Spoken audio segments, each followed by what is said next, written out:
Dubai. I never thought that after finishing that small trip, I was gonna get this big role and this big opportunity. I'm very honored for the opportunity. I'm very honored for the opportunity.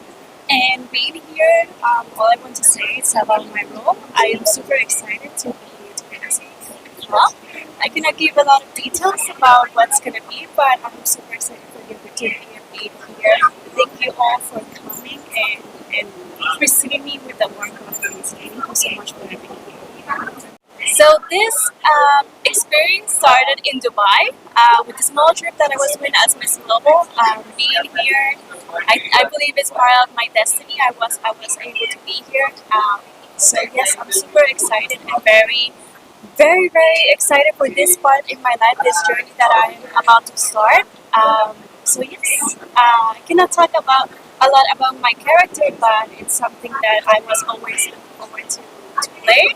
So I'm super excited for everything to start and you showcase a very good movie. That for sure.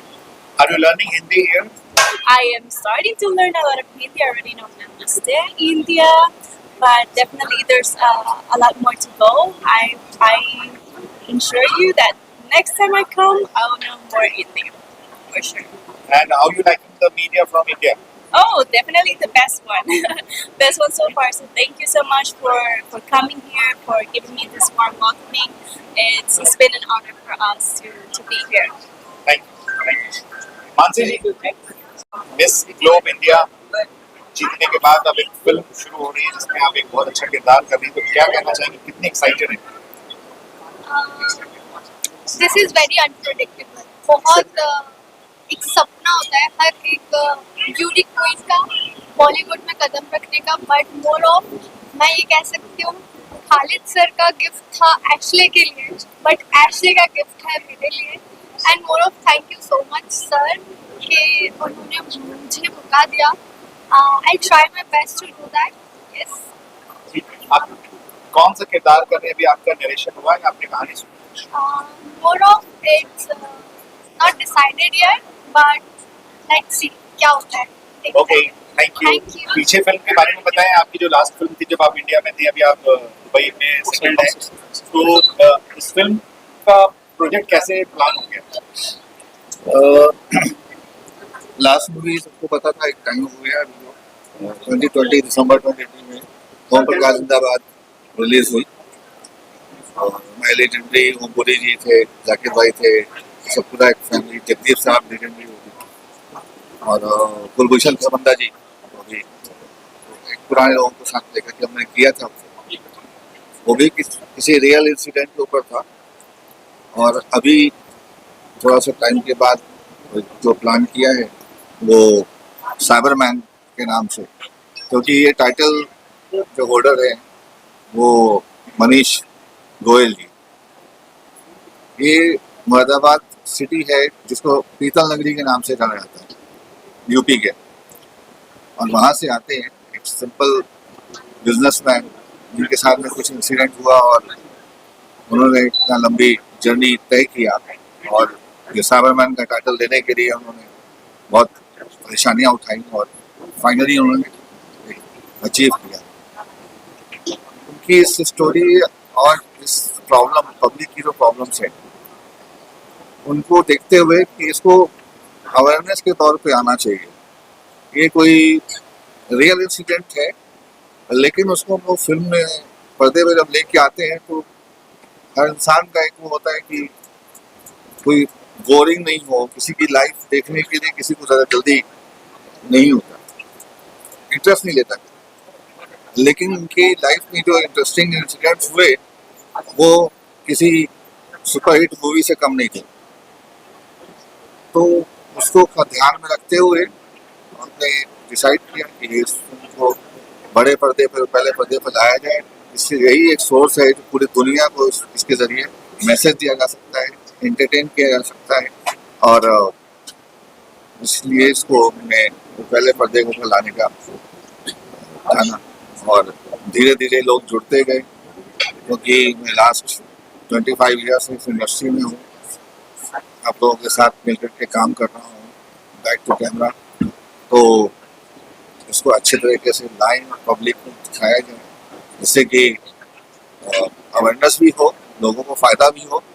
यही हम लोगों का एक mission बना लिया कि ये 140 करोड़ जनता जो हमारे हिंदुस्तान की है बहुत इनोसेंट है, इसको नहीं मालूम होता है और वो किसी फ्रॉड में किसी इसमें फंसते चल जाते हैं। तो हमारा टारगेट ये अब जो मिशन है वो हिंदुस्तान लेवल नहीं रह गया, ये पूरे दुनिया के लिए एक मैसेज है। हर जगह साइबर फ्रॉड क्योंकि डिजिटल हो गया है, पूरा वर्ल्ड डिजिटल उसमें चल रहा है, डिजिटल इंडिया ने बोल करके डिजिटल ग्लोब बोल सकते हैं।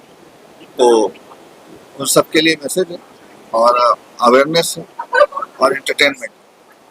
राकेश जी, आप अनीसी के साथ एसोसिएट एज ए डायरेक्टर में थे और ये फिल्म की कहानी जब आपको सुनाई गई और ये जो प्रोजेक्ट आज अनाउंस किया गया इसके बारे में क्या कहना चाहेंगे आप?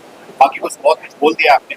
हाँ, मैं फिर भी क्या कहना ऑलरेडी बोल चाहेंगे? चुका हूँ और यही कहना चाहता हूँ कि खालिद भाई और हम लोग काफ़ी टाइम से कोशिश कर रहे थे कि एक अच्छा सब्जेक्ट लॉक करें और बहुत सारी चीज़ें हमारे पास में थी और कंफ्यूजन भी था जब ज़्यादा चीज़ें होती हैं तो कि क्या पहले स्टार्ट करें।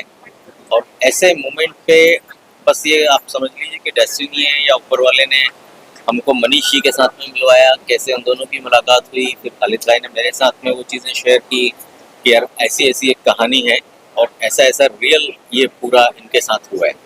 तो मैं बोला यार बहुत अच्छा है, मेरे को लगता है सब चीज़ों को पीछे करके और सबसे पहले हमको इस सब्जेक्ट के ऊपर काम करना चाहिए। और बस यही एक चीज़ थी जो हमको लगा कि यार इसके अंदर बहुत मतलब लोग रिलेट करेंगे और बहुत लोगों के साथ में ये चीज़ें हो रही हैं। तो हमने फिर बस इसके ऊपर स्टार्ट किया काम करना।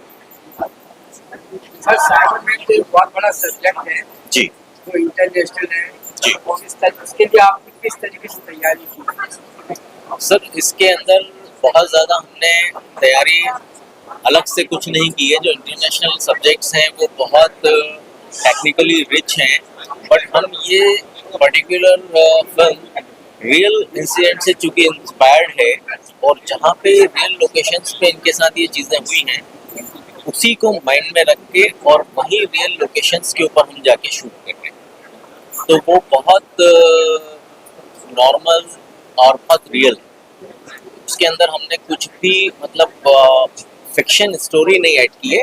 Definitely fiction is there little bit 10-15% to make the bridges कि यार एक इंसिडेंट खत्म हुआ और दूसरे पे जाना है तो हमको तो 10 महीने का टाइम लगा। अब 10 महीने की फिल्म तो हम बना नहीं सकते, तो हमको 2 घंटे में सब कुछ बोलना है।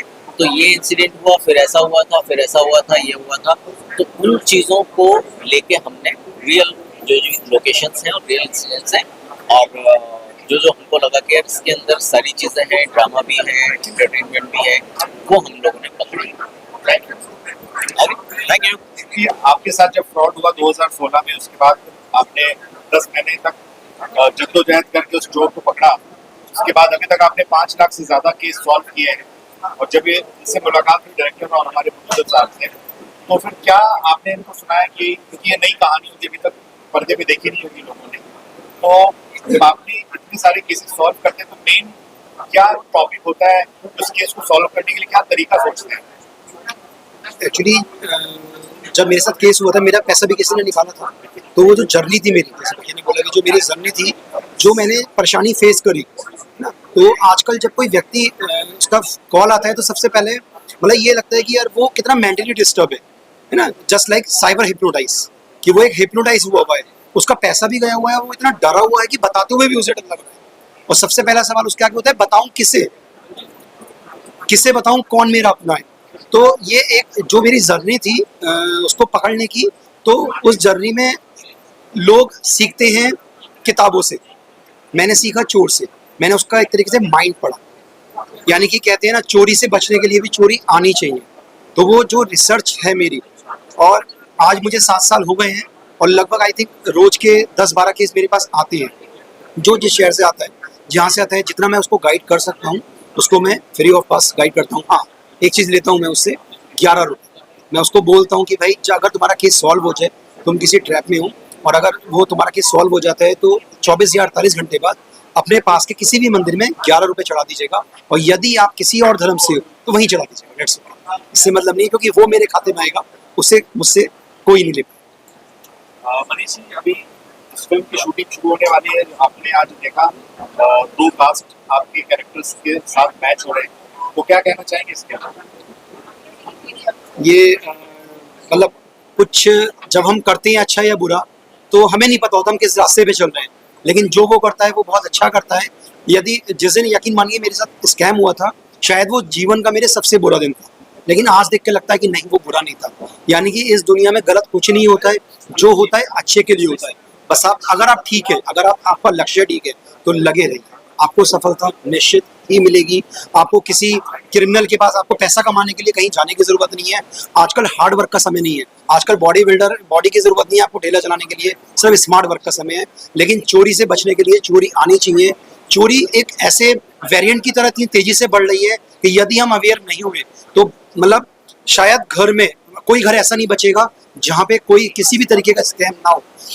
सबसे पहले आजकल हम लोग देखते हैं कि ये हनी ट्रैप है या XYZ, जो भी एक सबसे पहले वो क्या करते हैं कि आपका मोबाइल वॉश करते हैं, फिर आपका ब्रेन वॉश करते हैं, और फिर देन अकाउंट वॉश। तो उसी पे ही एक रिसर्च है थोड़ी सी, जो एक मेरी जर्नी से जुड़ी हुई है। क्योंकि जब कोई किसी फील्ड का व्यक्ति, यानी कि कोई प्रोफेशनल व्यक्ति कोई स्पीच देता है, कहीं बोलता है, कोई उसकी वीडियो आती है, तो मैं देखता हूँ कि आम लोग सुनना पसंद नहीं करते। वो शुरू के 5 सेकंड देखते हैं, उसके बाद उस वीडियो को स्क्रॉल कर देते हैं। लेकिन ये देखा है मैंने आम लोगों के बीच, क्योंकि मैं भी एक आम व्यक्ति हूँ, एक बिजनेसमैन हूँ, कि जब कोई आम व्यक्ति बोलता है ना, तो उसकी आवाज़ दिल तक जाती है। क्योंकि ये पढ़े लिखों की लड़ाई है या अनपढ़ों की लड़ाई नहीं है, ये डिग्री वालों से लड़ाई है कि अपने टैलेंट का मिसयूज ना करें। में क्या कहे, क्योंकि आजकल साइबर क्राइम बहुत बढ़ गया है, ये आप सब लोग जानते हैं। और मैं उस वक्त कहना भूल गया कि पिछले महीने मैं भी शिकार होते होते बचा हूँ, और मैं भी शिकार होते होते बचा हूँ। काफी देर तक कॉल पे वो लोग मुझसे बात करते रहे, फिर मेरी फैमिली मुझे समझाती रही क्यों क्या कर रहे हो, किससे बात कर रहे हो।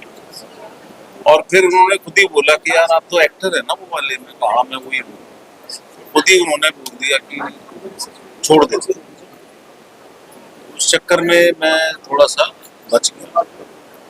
लेकिन हाँ, ये फ्रॉड आए दिन हमारे सामने हो रहे हैं। इसके लिए पुलिस ने डिपार्टमेंट अलग से बनाया है साइबर क्राइम के नाम से। और अगर ये मुद्दा फिल्म के अंदर बहुत अच्छे से आता है तो ये समाज के लिए और लोगों के लिए बहुत बड़ी हेल्प होगी, जिसमें शायद जैसा आप देख रहे हैं कि मैं एक पुलिस ऑफिसर हूँ और मिल के पूरी टीम एक कुछ इस तरह का एक सेटअप है। तो लेट्स सी, जैसी शूटिंग शुरू होती है वैसे ही चीज़ें सामने आएंगी, पता लगेगा कि हम क्या करने की कोशिश कर रहे हैं और ये फिल्म हमें कहाँ लेके जाएगी। देखिए, इसमें जो मेरा किरदार है वो नेगेटिव नहीं है, पॉजिटिव है। नेगेटिव इसमें बेसिकली साइबर है, जिसके थ्रू कोई फ्रॉड करता है। तो नेगेटिव तो मैं नहीं हूँ, इसमें पॉजिटिव हूँ।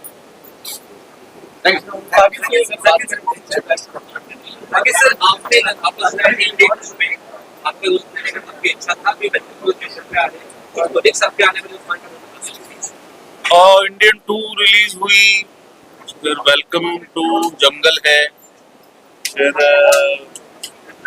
एक दो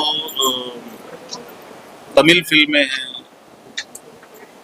कुछ प्रोजेक्ट जो है रिलीज होने पे हैं, फिर D2R का एक वेब सीरीज है, वो थोड़ा सा वो फिक्शनल है, और भी एक दो चीजें हैं जिनकी बातचीत चल रही है।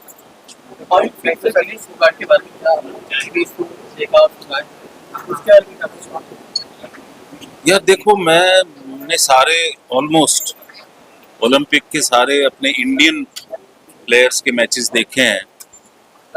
दिनेश जी का मुझे बहुत बहुत ज़्यादा अफसोस है। और विजेंद्र जी बोल रहे थे कि जो कि ओलंपिक के हमारे मेडलिस्ट रहे हैं, उन्होंने कहा कि हम एक एक रात में 5-5 किलो वजन कम कर लेते हैं। ये 100 ग्राम कैसे? हाँ, ये 100 ग्राम नहीं हो पाया कम, तो ये बात कुछ समझ में नहीं।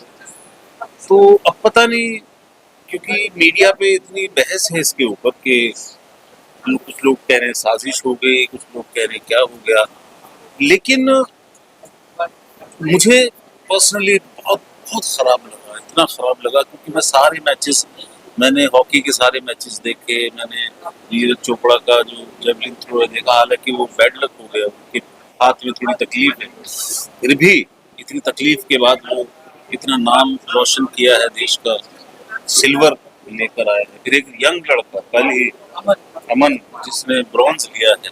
तो देखिए हमारे प्लेयर्स में ना तो जज्बे की कमी है और ना ही मेहनत की कमी, कहीं कुछ कमी है तो इसके बारे में सोचना पड़ेगा। मैं डायरेक्ट ऐसे कह दूं कि इनकी कमी उनकी कमी, हालांकि मैं वहाँ बैठा नहीं हूँ, ना ही मैं उस सिस्टम को जानता हूँ, तो जिसकी भी कमी है उसको पूरा करके, उसको ख़त्म करके, और जो हमारे प्लेयर्स हैं उनको और ज़्यादा सहूलियतों के साथ आगे बढ़ाया जाए, तो मुझे लगता है कि आने वाले सालों में हम आज 60वें नंबर पे थे तो शायद हम 40वें पे आ जाए, ऐसा धीरे धीरे हम बढ़ते रहे। Thank you.